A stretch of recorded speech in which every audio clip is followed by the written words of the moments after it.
देखिए जैसे 4 बताए थे आप लोगों को, 5 और 6 सेम टू सेम प्रश्न है। ये आप अपने से बना लीजिएगा, फिर दिक्कत होगा तो बता देंगे। 7 नंबर बता रहे हैं, ध्यान से देखिए। 7 नंबर प्रश्न में क्या कर रहा है कि हेडिंग दिया हुआ है किस्त की राशि में ब्याज को शामिल करना। इसका मतलब है कि किस्त की राशि जो है दिया हुआ सवाल में, उसमें ब्याज आपको शामिल नहीं है। तो ब्याज शामिल करके तब किस्त बनता है, क्योंकि किस्त में कैश प्राइस और ब्याज दोनों को शामिल करके किस्त बनाया जाता है। तो सवाल में है कि सिंह कोल कंपनी लिमिटेड 4600 रुपया में किराया क्रय पद्धति पर बैगन खरीदने के लिए सहमत हुआ है। 1 जनवरी 2008 को जबकि बैगन लिया गया, इस कंपनी ने 600 रुपया नगद दिया। देखिए, तो यानी जिस तारीख को संपत्ति को क्रय किया गया है, 600 रुपया तुरंत दे दिया गया, मतलब ये 600 रुपया क्या हो गया? Cash price. इसमें तो ब्याज का कोई जिक्र होगा ही नहीं। दूसरी बात कि 5% प्रति वर्ष ब्याज की वार्षिक किस्तों में दिया जाना है, यानी शेष राशि जो है वो 800 रुपया और 5% प्रति वर्ष ब्याज, यानी 800 रुपया का 5 किस्त और प्लस ब्याज देना है। ठीक है, तो 800 रुपया करके जो अगर 5 किस्त अगर हम देते हैं, 5 किस्त आज 800 रुपया का किस्त में करना है, तो 8 पंचे अगर हम 5 साल तक किस्त देते हैं, तो सवाल में चर्चा नहीं है कि 5 साल तक देना है, कोई बात नहीं, 800 और 5% वार्षिक ब्याज की किस्तों में देना है। तो स्वाभाविक बात है कि 800 रुपया का हम किस्त बनाते हैं, तो 8 पंचे 5 किस्त तक अगर देते हैं तो 4000 और 600 डाउन पेमेंट। अरे बात समझ में, सवाल की कह भी रहा है कि किस्त जो बना रहा है वो 800 और 5% ब्याज, मतलब 800 और मतलब दोनों को जोड़ना है, 5% ब्याज जोड़ना है, मतलब 800 का जो किस्त है, अगर हम 800 करके 5 किस्त तक देते हैं तो 4000 हुआ किस्त और 600 हुआ डाउन पेमेंट, तो 4600 रुपया तो ऐसे ही हो गया। इसका मतलब कि ब्याज जो है 800 रुपया का किस्त में शामिल नहीं है। कहा भी है कोल कंपनी के पुस्तकों में आवश्यक खाता बनाइए। अब ये कोल कंपनी जो है ये खरीदने के लिए सहमत है ना, ये खरीद रहा है, तो ये हायर परचेजर हुआ और इसके पुस्तक में आपको खाता बनाना है। तो अब सबसे पहले और आगे कह रहा है कि बैगन पर मूल लागत पर 10% ह्रास लगाना है। तो 10% मूल लागत पर ह्रास का मतलब हुआ कि पहले साल जो ह्रास होगा वही ह्रास हर साल होगा, यानी एक बार ह्रास निकाल लीजिए और वही ह्रास आपका हर साल के लिए हो जाएगा।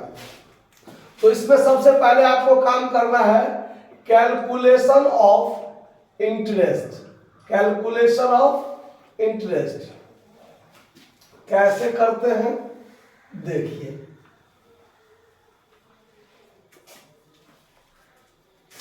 इसमें लिखते हैं कैश प्राइस, इसमें इंटरेस्ट और इसमें इंस्टॉलमेंट। ठीक है, क्लियर? देखिए 4600 रुपया है कैश प्राइस। हम 1 जनवरी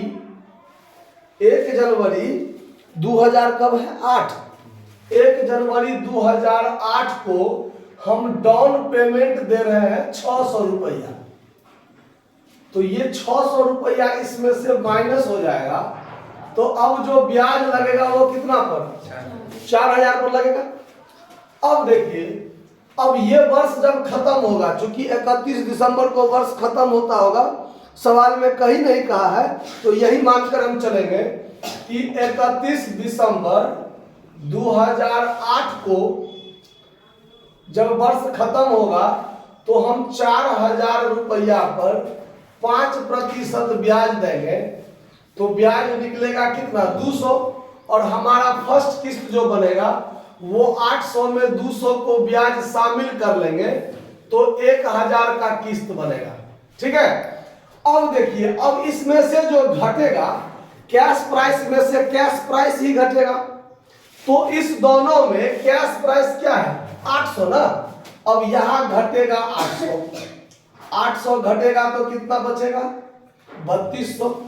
और अब 31 दिसंबर 2009 पूरे एक साल बाद अब जो ब्याज लगेगा वो कितना पर 3200 का 5%,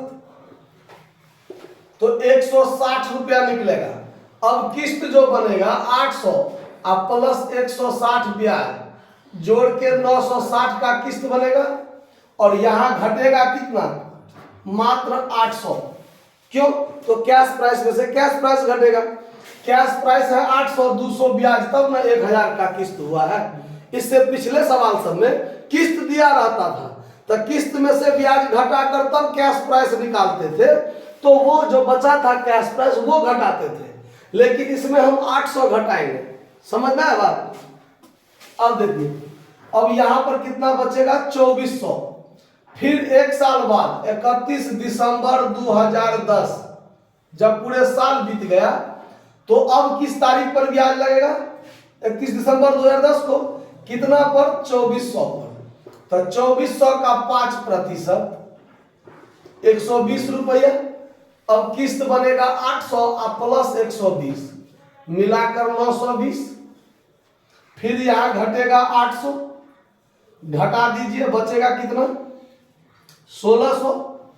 फिर 31 दिसंबर 2011 को 1600 पर ब्याज लगेगा, तो 1600 गुने 5%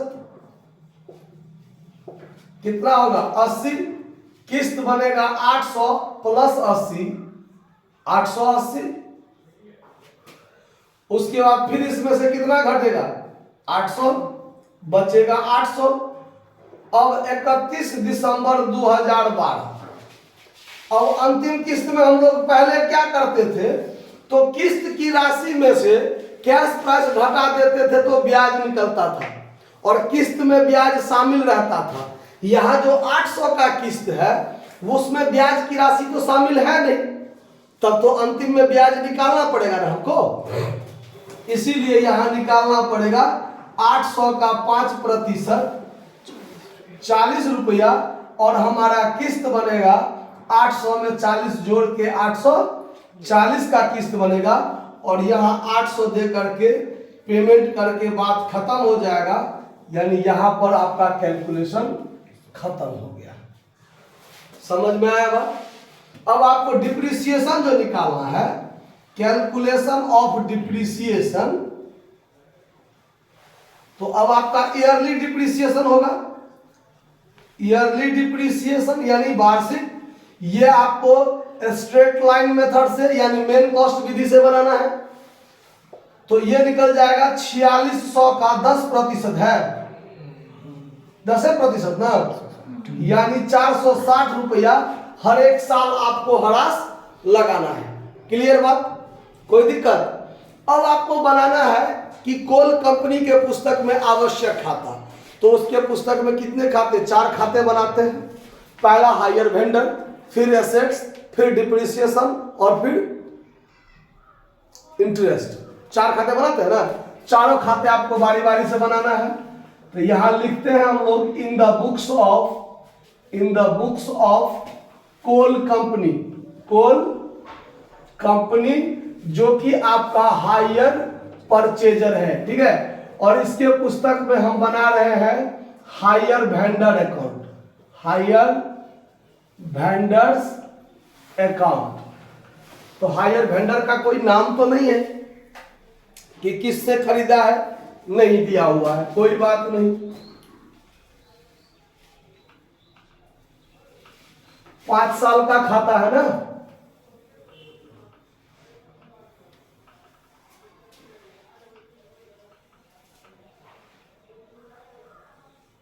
देखिए डेबिट क्रेडिट, ठीक है। डेट पार्टिकुलर अमाउंट आप लोग मेंशन कर लीजिएगा। सबसे पहले 2008 में जनवरी 1 को, 2008 में जनवरी 1 को। अब देखिए हायर परचेजर के लिए हायर वेंडर क्या है, लेनदार। हायर परचेजर के लिए हायर वेंडर क्या है, लेनदार, कर्जा। तो कर्जा का खाता किधर से खुलता है, क्रेडिट साइड से खुलता है ना। तो यानी इसका शुरुआत होगा क्रेडिट साइड से, ये बात ध्यान रहेगा। एंट्री क्या बनाएंगे हम लोग जब संपत्ति खरीदे होंगे तो assets account DR to hire vendor बनाए होंगे ना, तो यहाँ एसेट्स अकाउंट डीआर, तब बाय एसेट्स के जगह पर वैगन्स लिख देंगे, वैगन्स अकाउंट, ठीक है। कितना रुपया में खरीदे हैं? 4600 में। अब सवाल में है कि जिस तारीख को खरीदा है उस तारीख को डाउन पेमेंट भी किया है, तो जब डाउन पेमेंट किया है तो डेबिट में टू कैश या बैंक जो लिखे आप वो, तो ये 600 रुपया डाउन पेमेंट हुआ, ठीक है। फिर जब साल बीतेगा, पूरे साल खत्म होगा, यानी इसी साल का दिसंबर 31, तो उस तारीख को क्या होगा? ब्याज लगाएगा। तो हायर परचेजर ब्याज का जब जिक्र करेगा तो interest account DR to hire vendor, hire vendor credit में, तो क्रेडिट में बाय इंटरेस्ट लिखेंगे, तो यहां पर लिखेंगे bye interest account. Bye interest account कितना रुपया? तो ब्याज लगा है पहले साल में 200 रुपया, और फिर दिसंबर 31 को हम किस्त की राशि भुगतान करेंगे, तो टू कैश अकाउंट जो आपका इंस्टॉलमेंट है वो इंस्टॉलमेंट कितना का हो रहा है? 1000 का, तो यहाँ 1000 पेमेंट कीजिएगा। अब यहाँ पर आप जोड़ करना है, तो खाता के दोनों साइड का जोड़ करेंगे, तो ये साइड हुआ 4800, यहाँ भी 4800, 1600 घट गया तो बचा 3200, ये रह गया टू बैलेंस सीडी दिसंबर 31 को। अब ये सीडी 2009 में जनवरी 1 को क्या हो जाएगा? बाय बैलेंस बीडी हो जाएगा 3200 रुपया। अब सिर्फ दो बात होगा, इंटरेस्ट लगेगा, किस्त भुगतान, इंटरेस्ट किस्त, इंटरेस्ट किस्त, हर साल अब इतना ही काम होगा तब तक जब तक कि अंतिम किस्त का भुगतान ना हो जाए तब तक। तो जब ब्याज लगाएंगे तो दिसंबर 31 को बाय इंटरेस्ट अकाउंट 100 कितना लगाए हैं? 60, 160।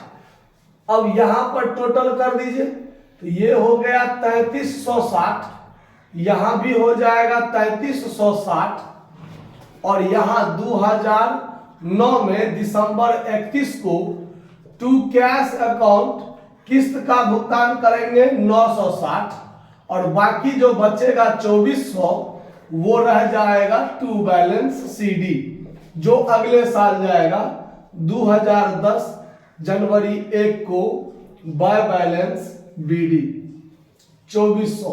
फिर अगले साल दिसंबर 31 को ब्याज लगाएंगे बाय इंटरेस्ट अकाउंट, तीसरे साल में ब्याज लगा 120, जोड़ के हुआ 2520, यहां भी होगा 2520, 2010 दिसंबर 31 को हो जाएगा टू कैश अकाउंट किस्त का भुगतान 920, बचेगा जो वो हो जाएगा to balance CD, to balance CD कितना बचेगा? अब 1600।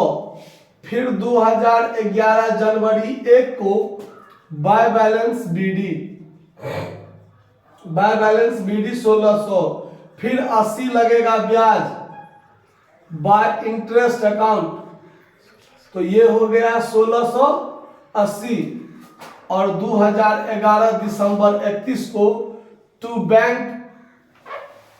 कैश लिखे हैं ना सब जगह, तो टू कैश अकाउंट 880 पेमेंट कर दीजिए, तो 800 बच जाएगा टू बैलेंस सीडी, जोड़ के 1680। अब अंतिम साल में चलेंगे, तो 2012 जनवरी 1 को by balance BD 800, by interest account 40, जोड़ के 840, और यही 840 2012 दिसंबर 31 को बाय, यहां दिसंबर 31 लिखा कीजिए, दिसंबर 31, ठीक है, टू कैश अकाउंट पेमेंट हो गया अंतिम किस्त कितना का 840 का। तो ये हो गया आपका हायर वेंडर अकाउंट। क्लियर। अब इसके बाद बनेगा एसेट्स अकाउंट, फिर इंटरेस्ट, फिर डिप्रिसिएशन। तो पहले आप इसको नोट कर लीजिए, फिर आगे बताते हैं। देखिए, तो अब एसेट्स अकाउंट बनाएंगे। तो एसेट्स में होगा आपको वैगन्स अकाउंट, वैगन अकाउंट। ठीक है। तो एसेट्स अकाउंट में ज्यादा कुछ नहीं होता है, सवाल शुरू कीजिएगा और हर साल डिप्रिसिएशन लगाकर सीडीबीडी करते चल जाइए और आप होशियार चंद हो जाइएगा। देखिए, तो ये संपत्ति है, तो संपत्ति का खाता किधर से खुलता है? डेबिट से खुलता है। तो शुरुआत होगा डेबिट से। तो 2008 जनवरी 1 को एसेट्स खरीदे थे, तो एसेट्स अकाउंट या टू हायर वेंडर अकाउंट होगा। तो यहां पर लिखेंगे to hire vendor account, to hire vendor account. ठीक है। तो यहां पर कितना का खरीदे थे? 4600। और 2008 के दिसंबर 31 को सीधे आप हरास लगाइएगा, तो बाय डिप्रिसिएशन अकाउंट 460, हर एक साल 460 लगता है ना, हो गया। अब कुछ नहीं है, यहाँ 4600, यहाँ 4600 और 4600 में से 460 को घटाइए, जो बचेगा वो बाय बैलेंस सीडी होगा। तो यहाँ बचेगा 4140 रुपया। ठीक है, हमारा घटाओ। 2009 में जनवरी 1 को आप कीजिएगा टू बैलेंस बीडी 4140। फिर 2009 दिसंबर 31 को बाय डिप्रिसिएशन अकाउंट लगाइएगा 460, फिर घटाइएगा 4140 में से। तो 4140 में से जो घटाइएगा 460, जो बचेगा बाय बैलेंस सीडी बचेगा। कितना बचेगा? 3680। फिर अगले साल 2010 जनवरी 1 को टू बैलेंस बीडी हो जाएगा 3680। और 2010 में दिसंबर 31 को फिर आप डिप्रिसिएशन क्रेडिट में लगाइएगा 460, और इस टोटल में से 3680 में से फिर घटाइएगा 460, जो बचेगा वो बाय बैलेंस सीडी 3220। फिर आप 2011 में जनवरी 1 को टू बैलेंस बीडी 3220। फिर 2011 में दिसंबर 31 को बाय डिप्रिसिएशन अकाउंट 460 लगाइए, और फिर 3220 में से घटाइए 3220 में से 460 घटाइए, जो बचेगा वो बाय बैलेंस सीडी 2760। और फिर 2011 जनवरी 1 को कर दीजिए टू बैलेंस बीडी 2760, और इसमें से फिर आपको डिप्रिसिएशन लगाना है। 2012 हो जाएगा दिसंबर 31 को बाय डिप्रिसिएशन अकाउंट 460, और इस 2760 में से घटा दीजिए 460, जो बचेगा बाय बैलेंस बीडी 2300 रुपया। यहाँ हो गया आपका आंसर वैगन अकाउंट का। अब इसके बाद दो खाता और खोलना है, इंटरेस्ट और डिप्रिसिएशन। वो एकदम आसान है। देखिए, पहले आप इसको नोट कीजिए, फिर बता देते हैं, टेंशन नहीं लीजिए। देखिए, दो खाता हो गया हायर परचेजर के पुस्तक में, दो खाता और होगा। दोनों खाता एकदम आसान होगा। एक इंटरेस्ट अकाउंट 5 साल के लिए ई भी बनेगा, लेकिन इसमें क्या है, कोई ज्यादा परेशानी नहीं है, एकदम इजी होता है बात, सेम बात दोनों तरफ लिखाता है। और एक डिप्रिसिएशन अकाउंट, बात नहीं कीजिए आप लोग, इसमें भी एकदम आसान, सेम बात दोनों तरफ होगा। Debit credit, debit credit. देखिए अब ये क्या है कि हायर परचेजर के लिए इंटरेस्ट भी खर्चा है और डिप्रिसिएशन भी एक तरह से खर्चा है, तो दोनों का खाता तो डेबिट से शुरुआत होगा और खत्म होगा क्रेडिट से। ठीक है, तो यहां पर 2008 दिसंबर 31 को टू हायर वेंडर अकाउंट 200 रुपया और 2008 दिसंबर 31 को बाय पीएल अकाउंट करके 200 रुपया लिख दीजिए, एक साल का खाता बन गया। समझ में आया? तो यही चीज to hire vendor by PL हर साल होगा, यानी 5 साल 7 साल जितना साल के लिए बनाना रहेगा यही होगा किसी भी सवाल में। To hire vendor by PL, to hire vendor by PL हर साल होगा। तो आप यहां पर 2009 to hire vendor account 160, 2009 by PL account 160। अब यही काम आपको करना है 3 बार और, जिसमें एक बार 120, एक बार 80, एक बार 40, एक बार 120, 80 और 40, 2010, 2011, 2012 to hire vendor account, to hire vendor account और टू हायर वेंडर अकाउंट। और क्रेडिट साइड में यही चीज 2010, 2011, 2012 में by PL account, by PL account, by PL account कर दीजिए। कोई ज्यादा माथापेची नहीं है, हर साल वही एंट्री का लेजर पोस्टिंग होगा। डिप्रिसिएशन जो बनेगा ये भी सेम होगा। 2008 दिसंबर 31 को जब हरास लगाए होंगे तो टू वैगन अकाउंट यानी टू एसेट्स अकाउंट 460 और 2008 के दिसंबर 21 को यही चीज जब पीएल में गया होगा तो बाय पीएल अकाउंट 460। अब ये चीज सेम, इसमें तो कुछ बदलाव भी नहीं होगा क्योंकि ईयरली डिप्रिसिएशन 460 है हर एक साल। तो यही चीज 4 बार और आपको लिखना है।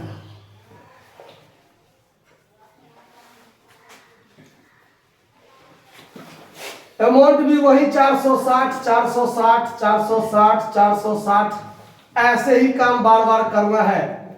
बस ऐसे ऐसे डांस करते रहिए, बात हो गया खत्म।